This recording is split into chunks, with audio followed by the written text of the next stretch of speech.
Pertama kali trip ke Brazil, bawa tim Indonesia ke Piala Dunia. Bersama Ronaldo, Kakak, Lewandowski, Aguero, Sneijder, Pique, Adi Rami, dan puluhan kreator dari berbagai negara.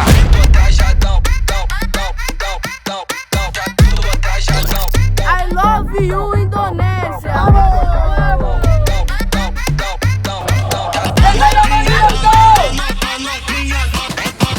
Di turnamen ini, yang tadinya saya di DM oleh Puyol dan disambungkan ke Pique, dan akhirnya terjadilah pertemuan di Indonesia, sampai kolaborasi antara Pendekar League dan Kings League terjadi, dan terjadilah hari ini saya ditunjuk menjadi Presiden Perwakilan Indonesia untuk membawa tim Indonesia ke Kings World Cup Nation 2026 di Brazil.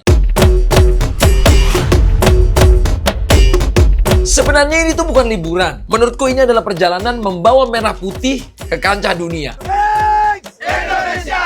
Jadi sebenarnya perjalanan ini setelah hampir 2 minggu di Cina dan Hong Kong bareng istri dan anak-anak, bareng mertua dan lain-lain, seharusnya perjalanan sudah selesai, guys. Tapi memang anak-anak pulang duluan ke Jakarta, aku dan istri lanjut ke Brazil, guys. Wah, walaupun udah lama sih aku nggak ninggalin anak-anak bakal selama ini gitu, guys. Rata-rata kalau pergi ya keluar kota 2 hari 1 malam. Paling lama pun even aku atau Aurel 2 malam kayak gitu, guys. Jadi terjadilah perpisahan ini. Bye sayang. Oh ya, kakaknya belum salim.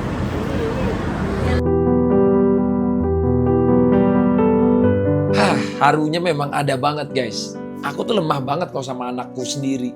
Langsung jadi jiwanya tuh berair gitu, guys. Mata yang tadinya kuat langsung luluh. Jiwa laki-laki yang sok strong ketika lihat anak mau pergi, aduh meleleh, guys. Udahlah, emang bapak-bapak ini gampang banget dilalehin sama anak-anak cewek, guys.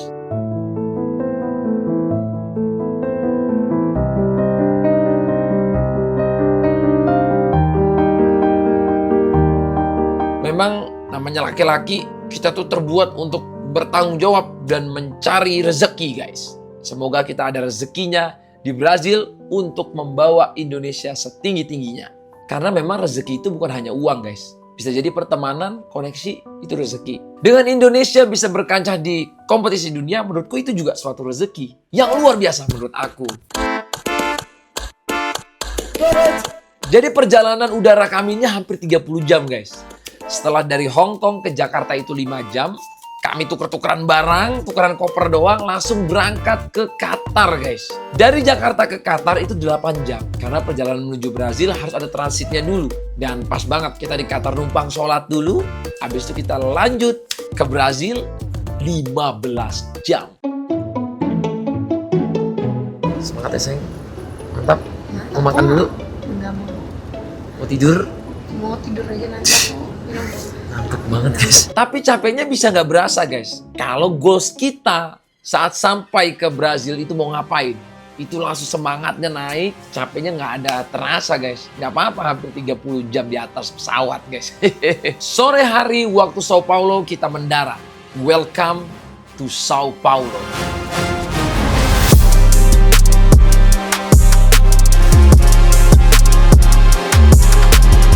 Brazil bukan cuma negara buat sepak bola, tapi ini tuh bisa dibilang pusat gravitasinya sepak bola.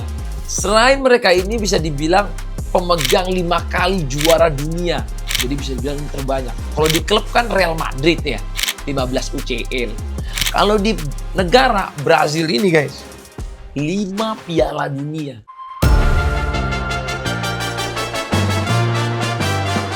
Kami juga diingatkan buat nggak jalan sendirian. Ini negara baru, lingkungan baru. Jadi kita harus saling jaga. Dan ingat, misi kita di sini membawa nama negara. Jadi bukan cuma di lapangan, tapi kita juga harus menjaga sikap. Pas banget, kegiatan pertama kami di Brazil adalah latihan melawan tim Jerman. Oke, kita udah sampai ke lapangan bola di Brazil, guys. Arena Ponte Grande. Let's go, kita lihat.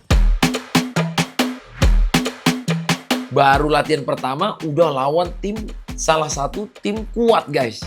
Jerman, guys.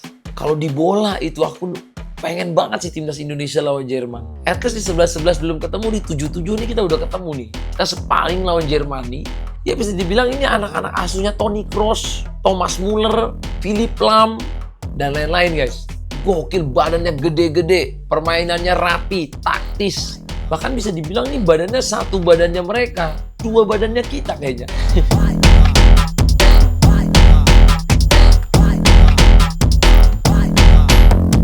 Di situ saya sadar guys, mimpi besar itu selalu datang dari kenyataan yang keras.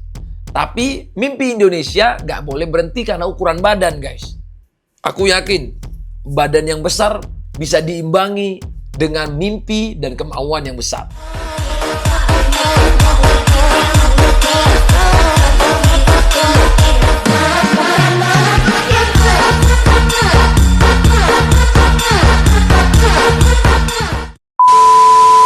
Dan di sini kami juga melanjutkan kegiatan menonton sang juara dunia Brazil. Karena di hari yang sama, pertandingan pembukanya ada yang seru banget. Brazil sang juara dunia dan Spanyol calon juara dunia. Dan mereka berhadapan. Wah, ini saya bukan hanya nonton sama Mama Nur, saya nonton sama tim dan semua skuad tim Indonesia.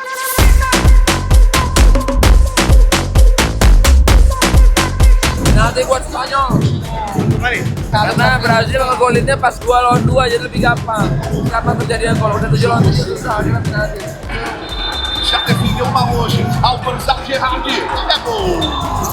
Dan waktu saya nonton, banyak juga di kolom komen yang nanya, kenapa di turnamen sebesar ini ada YouTubernya?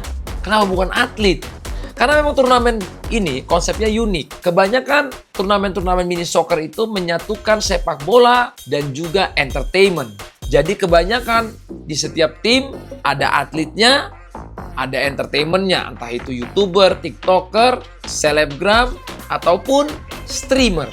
Alhamdulillah ya, kita Instagram, TikTok, FB, YouTube, stream pernah semua. Jadi diajak gitu guys.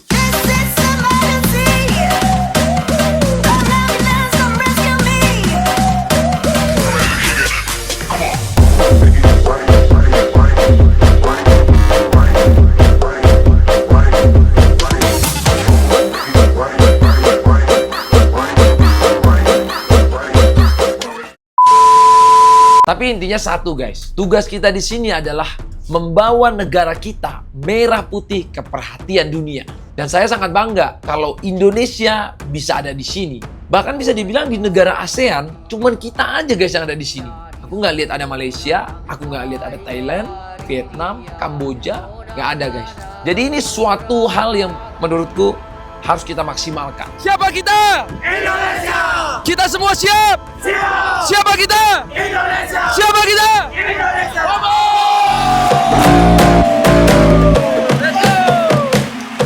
Brazil, Spanyol, Argentina, Jerman, Prancis, Italia, Meksiko, Saudi Arabia, India, Maroko, Algeria, dan lain-lain. Yang paling penting, ada Indonesia di situ. Bukan di belakang, tapi berdiri sejajar.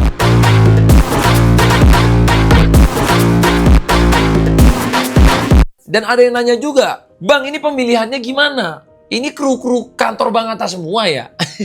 Itu ada yang komen kayak gitu guys. Ini bukan kru-kru kantor aku. Jadi tim yang dibawa di sini sudah melalui seleksi juga guys. Dan seleksi ini bukan seleksi panjang kayak 6 bulan. Kita cuma dikasih waktu, mungkin tidak sampai 1 bulan udah memilih pemain yang harus dilaporkan ke kompetisi. Dengan jangka waktu yang nggak begitu panjang, kita nggak punya banyak pemain juga guys. Karena kalau kita mau ngambil pemain timnas bola, kemarin timnas bola berlaga di SEA Games dan juga pemain-pemain yang ada di klub tidak diizinkan karena semua klub sedang bermain di liga. Untuk pemain futsalnya, kemarin futsal kita juga lagi di SEA Games dan di akhir Januari ini akan ada AFC guys. Itu turnamen resmi. Jadi pemain-pemain timnas yang bermain di SEA Games itu nggak bisa kita bawa atau kita panggil. Karena timnas futsal kita lagi berkembang dan kemarin alhamdulillah kita bisa mendapatkan medali emas guys. Dan itu pertama kali sepanjang sejarah SEA Games. Pertama kalinya Indonesia mendapatkan medali emas. 1, 2, 3, 4. Intinya guys, siapapun yang udah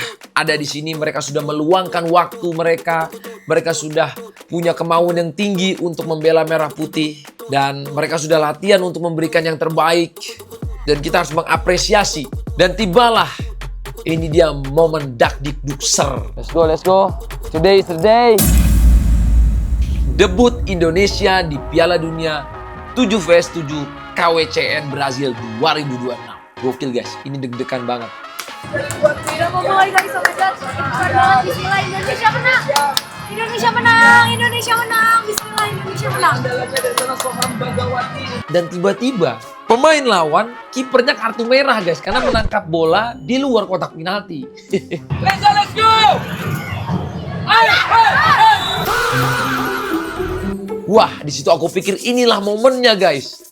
Tiba-tiba malah kita yang kebobolan guys. Dari serangan balik 1-0.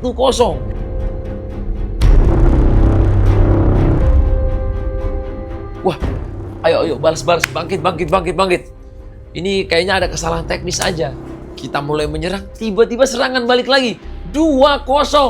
Wah, kipernya maju ke depan guys. Amin, Allahu Akbar. No. Mungkin orang bisa menganggap remeh India, tapi waktu aku tanya, pemain India ini kebanyakan pemain-pemain Liga 1-nya ya. Memang Liga 1 mereka lagi cuti, lagi nggak main. Jadi mereka bisa maksimal. Bahkan ada pemain yang bermain di Liga Spanyol, walaupun Liga 3, tapi Liga Spanyol. Jadi mereka bermain sangat cepat, taktis. Bahkan kipernya aja bisa ngegolin guys. Kipernya bisa lari, gocek-gocek, ngegolin. Kebobolan 2 kali. 2 kali kebobolan, sudah 2-0. Di momen itu saya sadar dan saya terus memberikan semangat ke pemain. Jangan sampai mereka ngedown. Kelihatan banget semuanya lagi grogi guys. Nervous. Dan sebenarnya kita semua harus sadar. Di sini kita bukan bawa nama pribadi, tapi kita membawa nama Indonesia guys. Dan ini peluang buat kita membuat sejarah guys. Bersyukur banget guys. Gol pertama kita lahir. 2-1.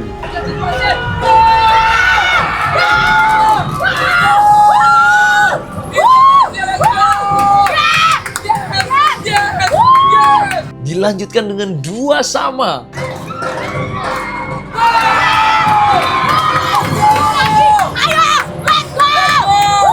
Dan benar, ini benar-benar terjadi. Comeback istri, remontada. 3-2 guys. Ayo Kandi.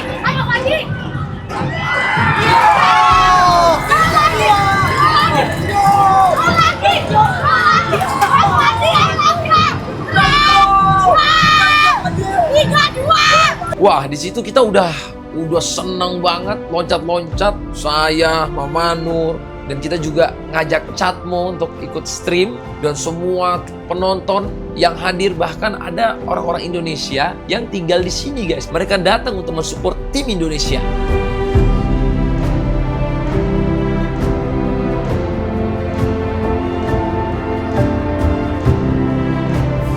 Jadi turnamen ini tuh punya salah satu keunikannya adalah punya kartu-kartunya. Jadi semua tim punya kartu, salah satunya adalah kartu penalti presiden guys. Memang semua tim dikasih penalti presiden di setiap match. Aduh guys, penalti presidennya tendanganku sampai ke planet Pluto guys. Kabarnya sampai hari ini belum ditemukan bolanya. Berlanjut, tiba-tiba India mencetak gol lagi guys. Jadilah 4-3. Dan ini momennya guys. Aku nggak tahu kenapa tiba-tiba ada peraturan terakhir. 5 gol pertama menang. Jadi kondisi 4-3, kalau misalnya India mencetak gol jadi 4 sama. Tapi kalau kita mencetak gol, kita langsung menang. Jadi ini deg-degan. Jual beli serangan.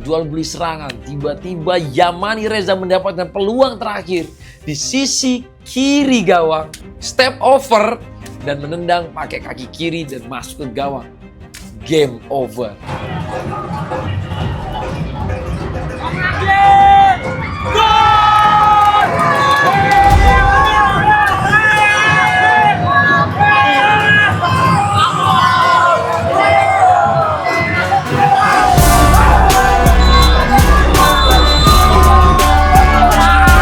Indonesia menang guys. Untuk pertama kalinya di debut Indonesia menang. Di sini kami datang karena cinta dan melihat Indonesia menang itu sudah lebih dari cukup dari apapun yang pernah saya rasakan guys. Saat saya terbang ke sini. Banyak orang nanya, "Bang, dibayar berapa sama turnamennya?" Guys, di sini aku aja nggak ada yang dibayar. Kalau aku di sini, aku sih buat merah putih aja guys. pikir harus dibayar berapa dan berapa, tapi seneng banget. Ini hasilnya luar biasa. Bahkan kita nggak tahu berikutnya apakah akan mungkin ada remontada kayak gini. Ini sangat sulit terjadi. Euforianya berlanjut, pemain semua senang dan lain-lain. Sebelum pulang kami lanjut singgahin ke ruang ganti. Itu kayaknya mereka pada diem-diem aja. Kayaknya pada ada yang ditunggu ini ya. Ini before-nya dan ini after-nya. Makasih juga buat Mama Nur support saya untuk kita, ayo sayang, kita bareng-bareng bagi bonus sayang. Akhirnya bonus dan anak-anak semua makin senang. Menurutku apresiasi itu penting guys. Selama mampu ya, tapi ini dari kantong pribadi ya, bukan dari duit negara.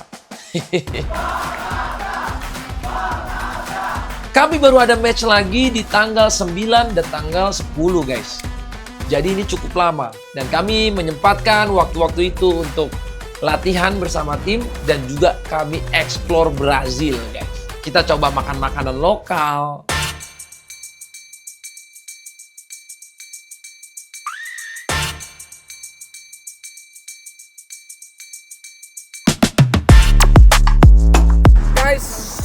Strolling around. Kita lagi muter-muter di Sao Paulo.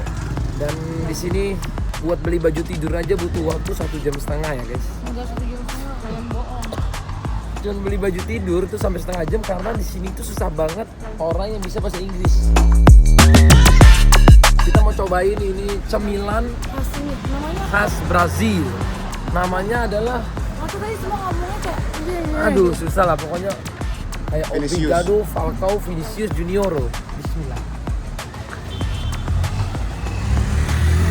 Enak guys. gitu, tapi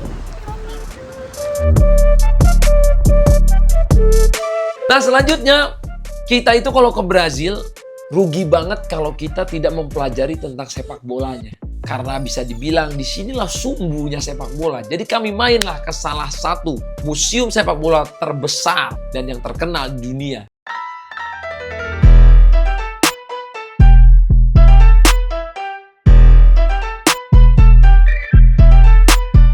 Dan ini salah satu goatnya sepak bola guys.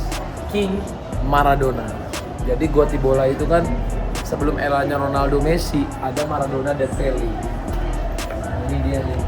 Mungkin ya guys, selebrasinya nih, ini kelihatan legend banget selebrasi sama tentara-tentara. Karena zaman dulu kan sepak bola itu salah satu pemersatu bangsa. Supaya nggak banyak yang berantem guys. Koreksi kalau salah ya guys. Wow! Hari ini saya bertemu dengan legend AC Milan dan legend Real Madrid. Salah satu idola saya di sepak bola. Dan dia adalah satu-satunya pemain yang bisa mengalahkan Ronaldo dan Messi saat tiga-tiganya ada di nominasi Ballon d'Or guys. Siapa lagi kalau bukan King Ricardo Kaká guys. Jadi memang kalau Kaká ini adalah presidennya dari tim Brazil. Ataupun bisa dibilang dia kapitanonya tim Brazil. Jadi presiden penaltinya yang ngambil Kaká guys. Apalah saya guys, penalti lawannya Kaká guys.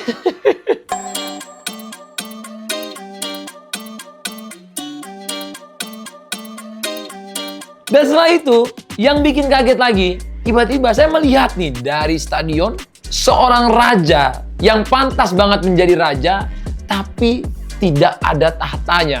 Begitulah kiasan-kiasan kata orang. Seorang pangeran hebat yang tidak pernah menjadi raja, yaitu adalah Neymar Junior.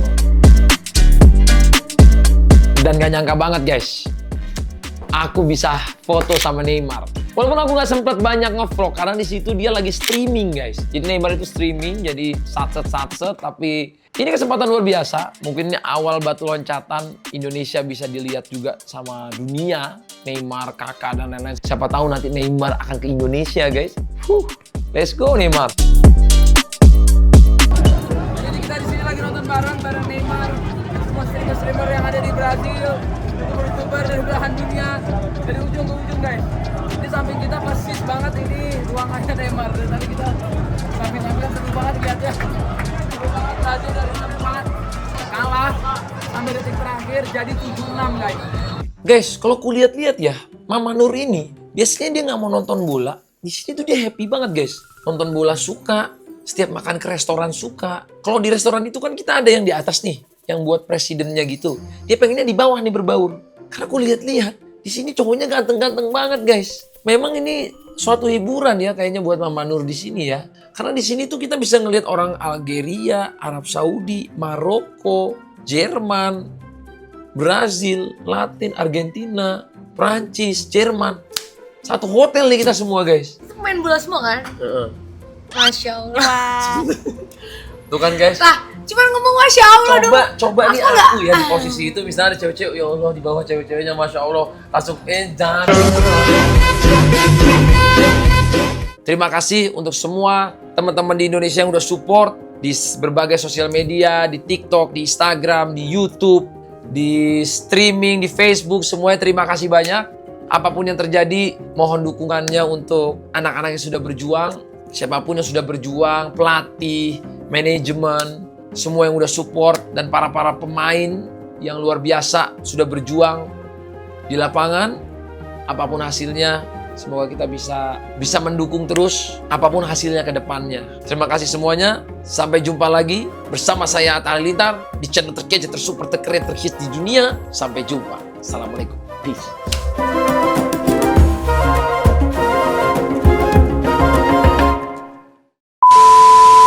Guys, sebenarnya video ini sudah selesai dari kemarin. Tapi karena editingnya cukup memakan waktu, tibalah hari di mana kita melawan Saudi Arabia, guys. Kali ini tanah air melawan tanah suci, begitu kata netizen. Aku cuma pengen nambahkan sedikit cerita yang luar biasa. Jadi Saudi Arabia adalah favorit juara grup di grup kami.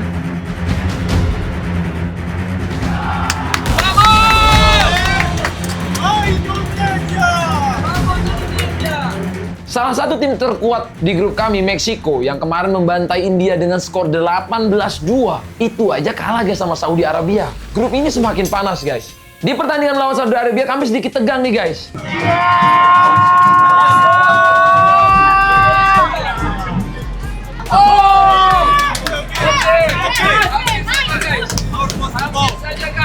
Dan terjadi guys, di lapangan kami mencetak gol duluan 1-0.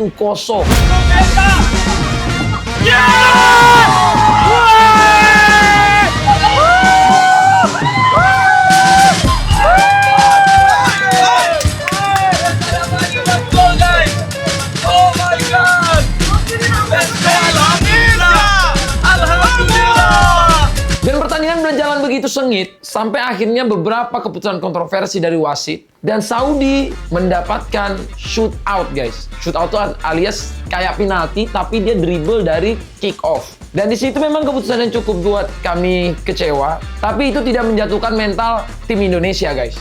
Can he redeem himself for those missed chances? Abdallah beats the goalkeeper, fires it. Dan Saudi bermain sangat keras, sampai-sampai mereka terkena kartu kuning dan kartu merah guys. Karena kepala kiper kami itu hampir saja kena tendang dari pemain Saudi guys. Di sini guys, sepatunya guys.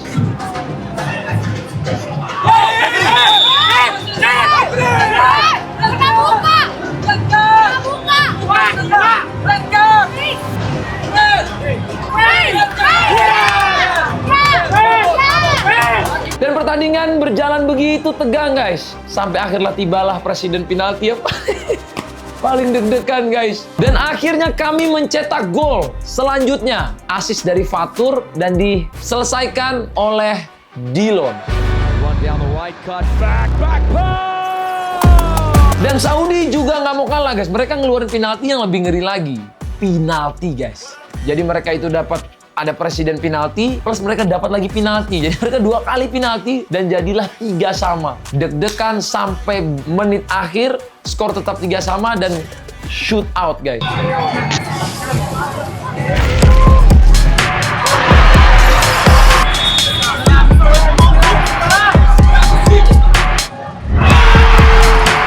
Di sini saya mengatakan W for Nazil. Kiper kita MVP guys. Menepis 4 shoot out dari pemain Saudi Arabia.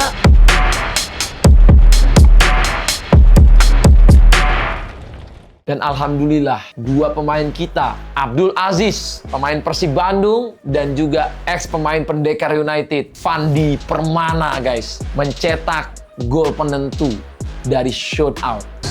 Abdul Aziz.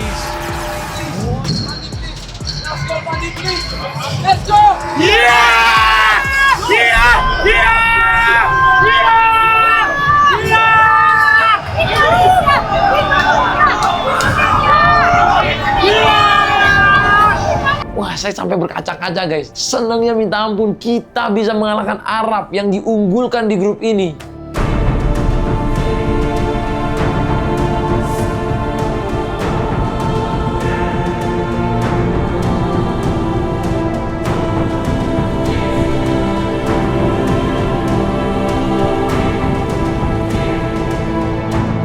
Bisa membersamai tim ini sampai di titik ini. Ingat pas ngobrol sama Pique, turnamen, dan lain-lain.